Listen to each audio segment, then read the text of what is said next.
বাবা কতটা খুশি হয়ে দাঁড়িয়ে আছে, কারণ তার সব সন্তানরা শহর থেকে বাড়িতে আসবে বলে। দেখেন, তারপর তার মেয়ে চলে আসে, বড় মেয়ে চলে আসে, আসার পর বাবাকে এক বান্ডিল টাকা দেয় এবং দিয়ে সে রুমে চলে যায়। এবং তারপর তার ছেলে চলে আসে এবং সেও এসে এক বান্ডিল টাকা দেয়। বাবা কত খুশি, তাই না? এবং ছেলেও খুশি, সেও রুমে চলে যায় এবং তার তার মেজো ছেলেও চলে আসে, মেজো মেয়েও চলে আসে। আসার পর দেখেন এক বান্ডিল টাকা দেয়, দেওয়ার পর দেখেন সেও রুমে চলে যায়। কিন্তু তারপরে বাবা টাকা পেয়ে অনেক খুশি এবং খুশি করে মন খারাপ করে দাঁড়িয়ে আছে, কারণ তার ছোট্ট মেয়ে এখনো আসেনি। কিন্তু ছোট মেয়ে এদিকে আসছে, আসার পর সে দেয়ালের পিছন থেকে দেখতাছে যে সব ভাই বোন তার বাবাকে অনেকগুলোকে টাকা দিচ্ছে, কিন্তু তার কাছে টাকা নাই, সে গরিব। কিন্তু সে লুকায় লুকায় দেখছে, তার বাবা দেখতে পায় এবং দেখে বলে যে, মা তুমি ওখানে দাঁড়ায় আছে কেন? তুমি তাড়াতাড়ি আসো, তোমার সব ভাই বোন আসছে, তুমি আসো। আজকে আমি খুব খুশি, কারণ আমার সব ছেলে মেয়েই আমার বাড়িতে ফিরে আসছে এবং আমার কাছে ফিরে আসছে। তখন মেয়েটা কান্না করে করে চলে আসে, মন খারাপ করে।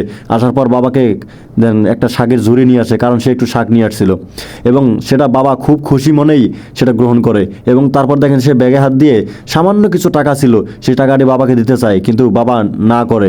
তারপরে মেয়ে বলতেছে, বাবা আমি গরিব, এই জন্যই আমার সামান্য টাকা নিচ্ছ না, সবাই বড় বেশি বেশি টাকা দিচ্ছে এই কারণে।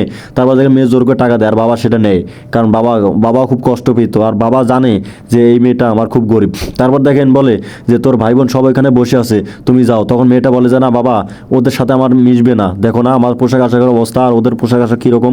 সো আমি গেলে ওদের হয়তো ক্ষতি হতে পারে, বা ওরা অনেক খারাপ কিছু বলতে পারে, বা ওদের রাগ হতে পারে, তাই যাবো না। তারপরে দেখেন বাবার চোখে সব সন্তানরাই সমান, তাই না? তারপর দেখেন বাবা তার মেয়েকে জোর করে নিয়ে যাচ্ছে এবং তার ভাই দেখতে পেয়ে তার বোনদেরকে বলতেছে, ওই দেখ ও ছোটো বোন চলে আসে। তারপর দেখেন তারা তিনজনেই দৌড়ায় যায় এবং ছোটো বোনকে দেখে অনেক খুশি হয়ে যায়। কিন্তু ছোটো বোন কখনো ভাবতেই পারেনি যে আমার ভাইরা আমাকে দেখে এত খুশি হবে, ভাই বোনরা। তারপর দেখেন তারা সবাই সবার টাকা ব্যাগ থেকে টাকা বের করে ছোটো বোনকে দেয়। ছোটো বোন অনেকটাই খুশি হয়ে যায় তাদের ভালোবাসা পেয়ে। দোয়া করি প্রত্যেকটা ভাই বোনের মধ্যে এরকম সম্পর্ক হয়ে থাক, টাকা পয়সা আমাদের সম্পর্কে কোনো কিছু বাধা নয় থাক, তাই না? আমাদের সমাজে এরকম অনেক ভাই বোনরাই আছে যে কেউ যদি গরিব হয় তাকে অবহেলা করি, তার সাথে কথা বলি না, তাদেরকে কোনো দাম দেই না, তার কথার কোনো মূল্য দেই না, তাই না? ভিডিওটা ভালো লাগলে অবশ্যই লাইক কমেন্ট শেয়ার করে দেবেন। প্রত্যেকটা ভাই বোন এই ভিডিওটা দেখে